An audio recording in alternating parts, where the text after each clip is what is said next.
13 मई 2025 को CBSE board का result आता है। उसके पश्चात सीबीएसई बोर्ड की ऑफिशियल वेबसाइट पर एक डेटा रिलीज किया जाता है, जिसे देखने के बाद सभी लोग हैरान हो जाते हैं।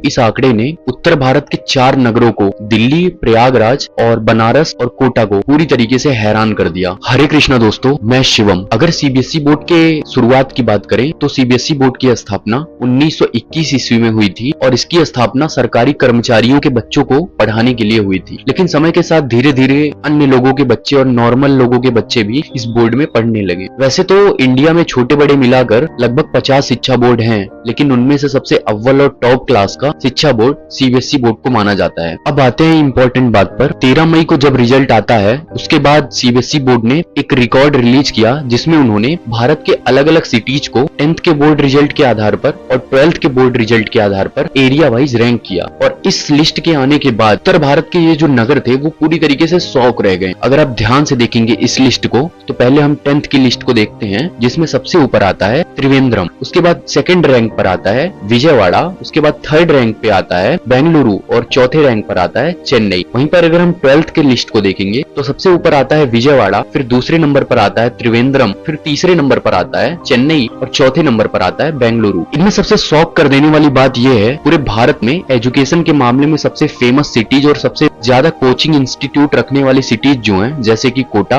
दिल्ली, प्रयागराज और बनारस, इन सबका दूर दूर तक कहीं नाम नहीं नजर आ रहा है। और ये जो चारों की चारों सिटीज हैं, त्रिवेंद्रम, चेन्नई, बेंगलुरु और विजयवाड़ा, ये चारों की चारों सिटी साउथ इंडिया की हैं। अब ये चीज जो है पूरी तरीके से उत्तर भारत को हिला देने वाली थी। ऐसा नहीं है कि सीबीएसई बोर्ड ने कोई गलत डेटा रिलीज किया हो या फिर सीबीएसई बोर्ड से कोई मिस्टेक हुई हो। कुछ रीजन और कुछ फैक्ट रीजनों के कारण ये जो हुआ है, उसमें उत्तर भारत के जो नगर हैं वो धीरे धीरे एजुकेशन के मामले में पीछे हो गए हैं और साउथ इंडिया के जो नगर हैं वो टॉप पर चले गए हैं। और इसमें सबको सरप्राइज कर देने वाली बात यह है कि अभी भी साउथ इंडिया के मैक्सिमम बच्चे नॉर्थ इंडिया में उन्हीं नगरों में पढ़ने आते हैं, लेकिन जिस नगरों में पढ़ने आते हैं उन्हीं नगरों का नाम इस लिस्ट में है ही नहीं। अब इस लिस्ट में जो है इन साउथ इंडिया के जो है नगरों का नाम आने का कारण और नॉर्थ इंडिया के नगरों का नाम ना आने का कारण कुछ ये है, जैसे कि पहला रीजन है एचडीआई। एचडीआई मतलब ह्यूमन डेवलपमेंट इंडेक्स, मानव विकास सूचकांक। अब मानव विकास सूचकांक को हर साल जो है यूएनडीपी नाम की एक संस्था है जो रिलीज करती है, और इसमें अगर हम पिछले 2 साल का रिकॉर्ड ध्यान से देखेंगे तो इसमें पूरे भारत में जो है साउथ इंडिया के 2 स्टेट हमेशा टॉप पर रहे हैं, केरला और गोवा। अब हमें पहले समझना होगा कि एचडीआई होता क्या है। एचडीआई में बेसिकली जो है किसी व्यक्ति के जो है आय को मापा जाता है, किसी व्यक्ति के शिक्षा स्तर को मापा जाता है और किसी व्यक्ति के जो है स्वास्थ्य को मापा जाता है। अगर केरला और गोवा साउथ इंडिया के ये स्टेट्स जो है टॉप पर है, तो इसका मतलब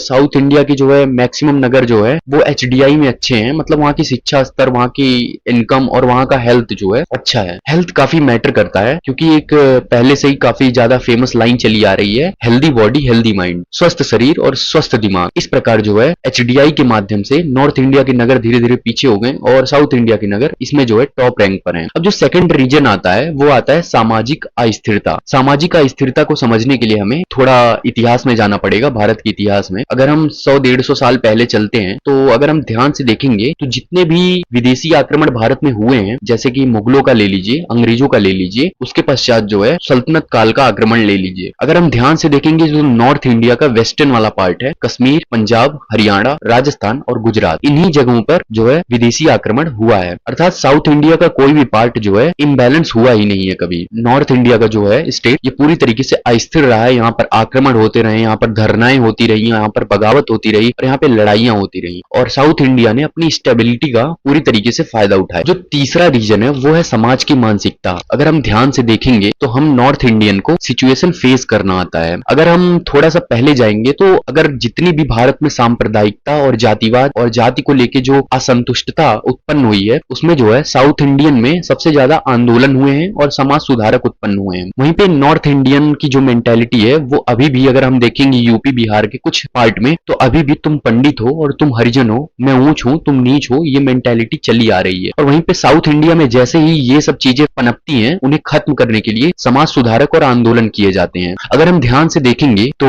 जो सुधार 1990 में नॉर्थ इंडिया में आया वो 1930 ईस्वी में 1930 में साउथ इंडिया में बहुत पहले ही आ चुका था। इससे हम समझ सकते हैं कि जो साउथ इंडिया के सोसाइटी की मेंटेलिटी है वो नॉर्थ इंडिया के सोसाइटी की मेंटेलिटी की तुलना में काफी हद तक अच्छी है, जो शिक्षा को प्रभावित करती है। अब चौथा जो सबसे मेन रीजन और इंटरेस्टिंग रीजन है वो सरकार और हमारे शिक्षा और स्कूलों के लिए फंड है। इसे समझने के लिए अगर हम पिछले कुछ सालों में जाएंगे तो साउथ इंडिया की जो गवर्नमेंट है उन्होंने स्कूल के लिए और कॉलेजेस के लिए काफी बढ़ चढ़कर काम किया है। वह अंतर जो है सीबीएसई बोर्ड के स्कूल्स और कॉलेजेस में एकदम खासकर दिखता है। वहां की सरकारें ये विश्वास रखती हैं कि अगर हम अपने फ्यूचर को सुधारेंगे तो अपने आप हालात जो है सही हो जाएंगे। अर्थात अगर हम अस्पताल और जो है डेवलपमेंट में पैसे जो है सामान्य मात्रा में लगाकर एजुकेशन पे ज्यादा बढ़ावा देंगे तो वो कहीं ना कहीं हमारे फ्यूचर को ऑटोमेटिक सुधार देगा। अब एक कहावत है भीमराव अंबेडकर की कि शिक्षा जो है शेरनी का दूध होती है, और इसी मानसिकता के साथ जो है साउथ इंडिया की जो गवर्नमेंट है वो पूरी तरीके से स्कूल और शिक्षा पर काम कर रही है। अगर हम साउथ इंडिया के मठों और मंदिरों की बात करें तो वहां से भी बड़ी मात्रा में ट्रस्ट आता है स्कूलों के लिए। उदाहरण के लिए उडुपी का एक इस्कॉन टेम्पल है, वो अकेले जो है अपने फंड से पूरे स्टेट के 200 स्कूल और 200 एजुकेशन इंस्टीट्यूट को अकेले संभालता है। तो ये सब कुछ रीजन है जिसकी वजह से अब की बारी जो है 2025 के बोर्ड रिजल्ट में साउथ इंडिया का स्कोर काफी ज्यादा अच्छा रहा नॉर्थ इंडिया के कंपैरिजन में। और अगर नॉर्थ इंडिया के लोग भी इन फैक्ट और इन रीजन्स पे ध्यान देंगे तो निश्चित रूप से जो है उनका भी रिजल्ट काफी सुधरेगा।